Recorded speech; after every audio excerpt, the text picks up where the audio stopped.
Me da vergüenza reconocerlo, pero me había olvidado de Yo también. La única razón por la que recordé su existencia fue porque un día estaba buscando canciones de Guille Milky Way y di con su tema original para la película.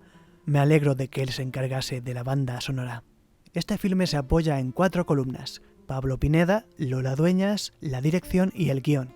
Pablo Pineda fue el primer europeo con síndrome de Down en conseguir un título universitario. A él le debemos un protagonista sólido de largometraje.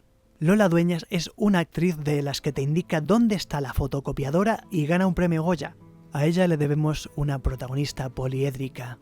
Tanto la dirección como el guión son de Álvaro Pastor y Antonio Naharro. A ellos les debemos que el conjunto sea creíble.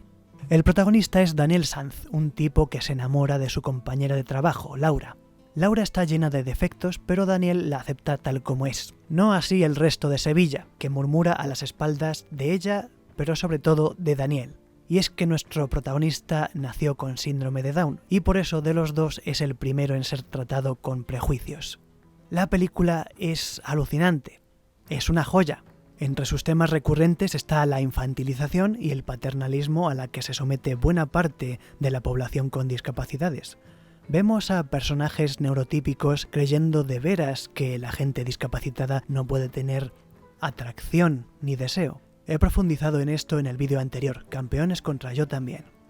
Para conocer cómo se siente Daniel, nos lo muestran hablando con su hermano. Para conocer cómo se siente Laura, nos la muestran acostándose con cualquiera. Laura vive atormentada y llena de rabia, pero Lola Dueñas sabe transmitir un encanto auténtico. Incluso aunque su relación comience con traspiés, puedes entender por qué Daniel se enamoró de ella. Asimismo, Pablo Pineda no solía ser actor y tampoco ha seguido ejerciendo, pero se enfrentó a un guión complejo y salió airoso.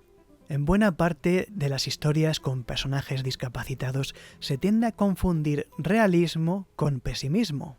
Parece que los sueños nunca se pudieran cumplir.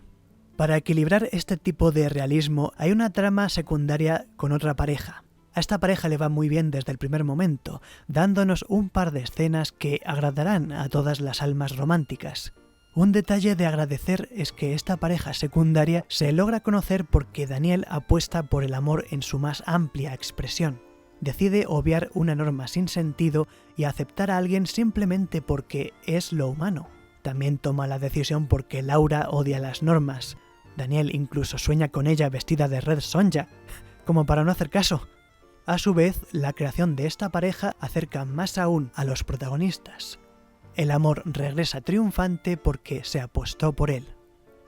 Tras la escena con música de cámara obscura, Laura le hace a Daniel una pregunta muy directa. ¿Por qué tú eres más listo? Él lo achaca a que su madre siempre le habló mucho de todo. Este diálogo podría quitarse y la trama principal no se resentiría. Sin embargo, hay quienes ven estas pelis como material educativo. Para esa gente este diálogo es crucial. En esta escena el protagonista se refiere a 3 conceptos importantes en el ámbito de la discapacidad.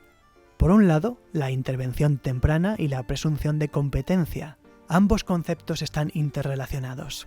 La intervención temprana no llegará muy lejos si no se cree de veras que la persona puede aprender las habilidades. Al mismo tiempo, conviene que haya presunción de competencia cuando todavía hay terapias disponibles. Y por último, el viejo mito de la edad mental. ¡Cosa mala! La edad mental no existe. Cada persona tiene su propio recorrido vital y sus propios hitos. Una persona con 34 años tiene 34 años. ¿Se puede atar los cordones o no? Metáforas. En la primera fiesta, Laura se quita los tacones porque, literalmente, estaba harta de mirar para abajo. Pareciese que dentro de la población neurotípica estuviera mal visto tratar a los neurodivergentes como iguales, en lugar de como receptáculos de lástima. Las propias escenas de fiestas, de Navidad, de Año Nuevo, la boda, la discoteca, pueden interpretarse como una representación de cómo se ven las relaciones entre neurotípicos desde la perspectiva de los neurodivergentes. Unas eternas fiestas ruidosas en las que, en contadas ocasiones, puedes participar de verdad. Esta segregación arbitraria entre personas explicaría la referencia al Jardín de las Delicias de El Bosco. Yo también es una película que quizá el público más joven ni siquiera conozca, pero está destinada a ser un clásico de la historia del cine español. No es una película que puedas ver muy seguido, tiene algunas partes densas por no decir dolorosas, pero es profunda y sabe en todo momento lo que quiere transmitir. Se nota que el guión se adaptó al reparto para que cada miembro diera aquello que mejor podía dar. Esto la convierte en una pieza auténtica e irrepetible. Si viniera Gus Van Sant y quisiera hacer un remake plano a plano, se iba a estrellar, porque el corazón de esta película viene de haber sabido fluir. Por mucho que planifiques sobre el papel, nunca sabes con qué te vas a encontrar el día de rodaje. ¿Vas a forzar a tus compañeros? ¿Vas a grabar de lejos y rezar para que todo se entienda en el montaje? ¿O vas a jugar?